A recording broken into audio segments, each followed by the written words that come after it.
kelompok 9 akan mempresentasikan hasil diskusi kami mengenai model pengembangan kurikulum The Systematic Action Research Model. Sebelumnya perkenalkan, saya Isnaya Nurul Firdaus dengan NIM belakang 009. Saya Perihan Basa dengan NIM belakang 036. Oke, materi pertama akan disampaikan oleh kalian. Ya, materi pertama adalah pengertian The Systematic Action Research Model. The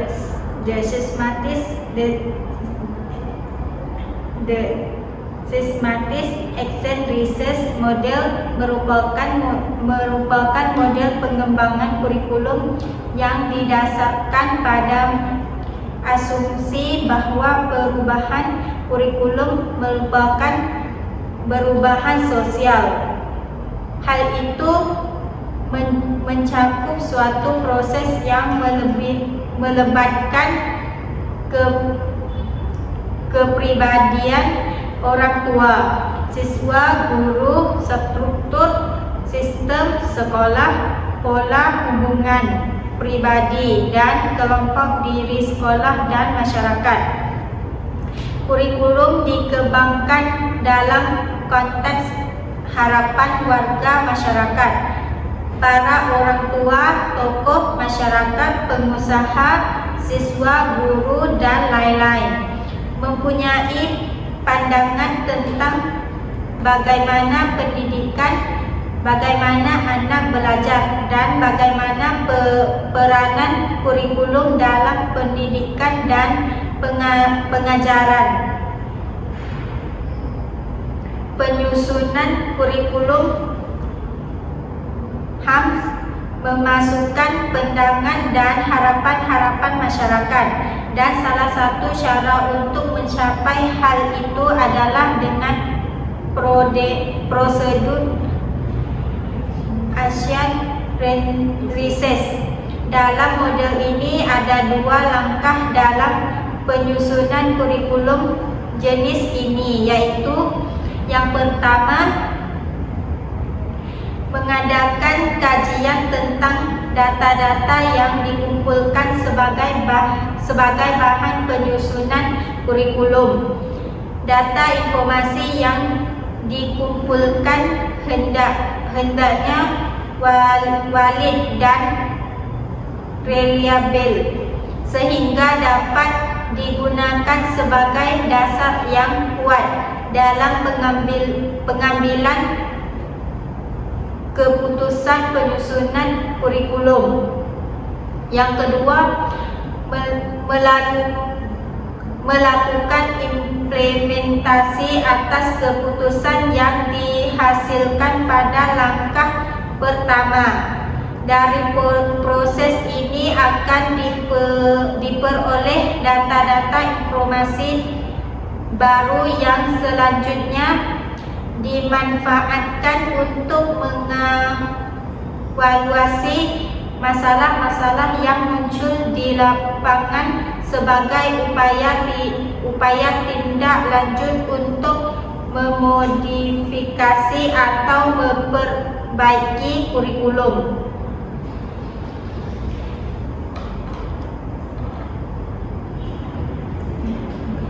Yang kedua, karakteristik The Systematic Action Research Model. Karakteristik utama model ini adalah yang pertama, pengembangan berdasarkan data. Model ini melibatkan pengumpulan data yang menyeluruh untuk memahami masalah-masalah kurikulum dan faktor-faktor yang memengaruhinya. Yang kedua, cara kerja. Proses pengembangan kurikulum melalui langkah-langkah sistematis, mulai dari identifikasi masalah, pengumpulan data, analisis data, dan implementasi keputusan. Yang ketiga, evaluasi dan modifikasi. Data yang dikumpulkan digunakan untuk menyiapkan data evaluasi tindakan, memahami masalah yang dihadapi, menilai kembali dan mengadakan modifikasi. Yang keempat, partisipasi guru. Model ini memungkinkan guru untuk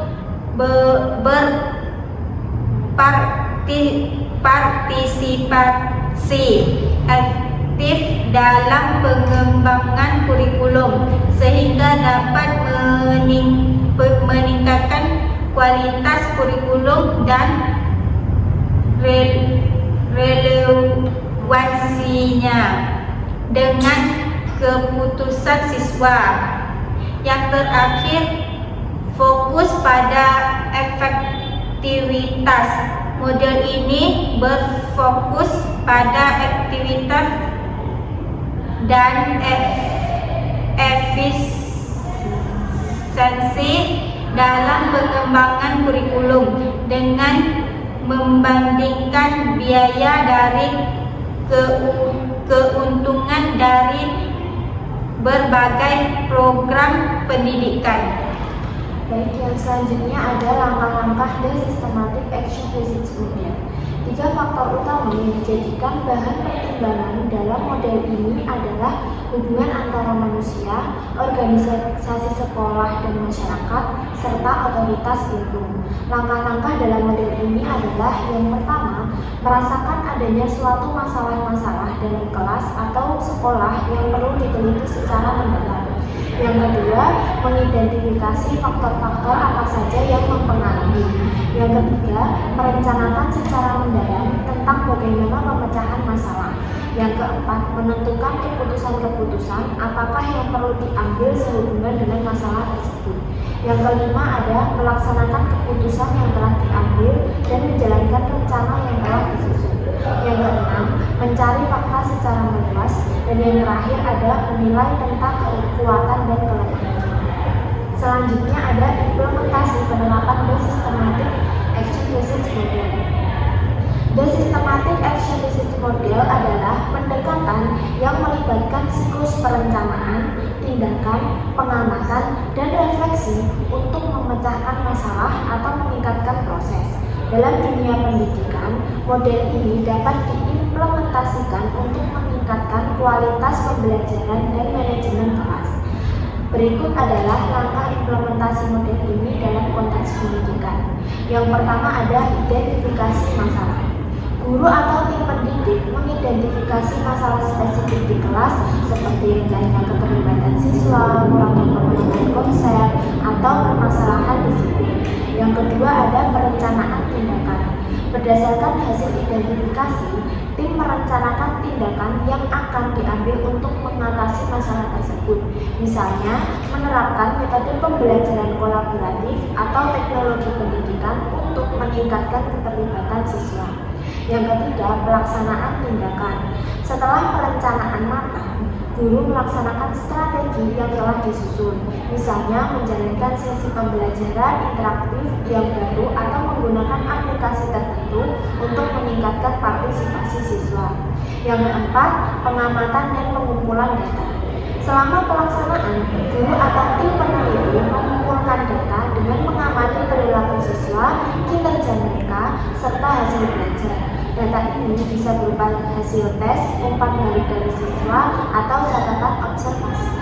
Yang terakhir atau yang kelima ada refleksi dan evaluasi. Setelah data terkumpul, guru atau tim institusi pendidik merefleksikan efektivitas tindakan yang telah dilakukan. Apakah ada peningkatan keterlibatan atau pemahaman siswa? Dari hasil refleksi, tindakan tersebut dapat dimodifikasi dan siklus perbaikan dapat dimulai kembali.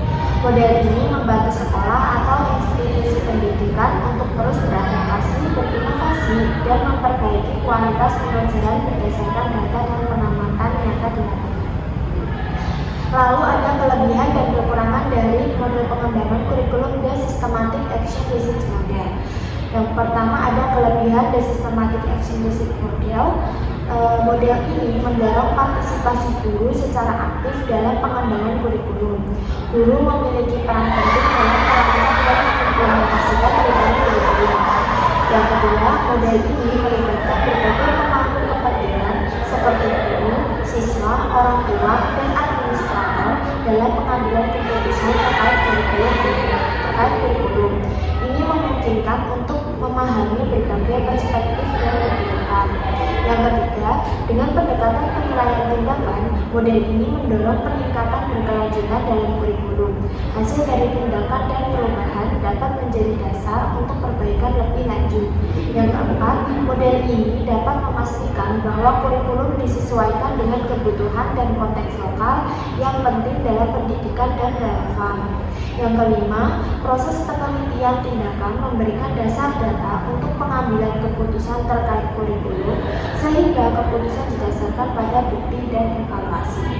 Lalu kekurangan dari The Systematic Action Research Model adalah proses penelitian tindakan dan pengembangan kurikulum yang sistematis memerlukan waktu dan sumber daya yang cukup.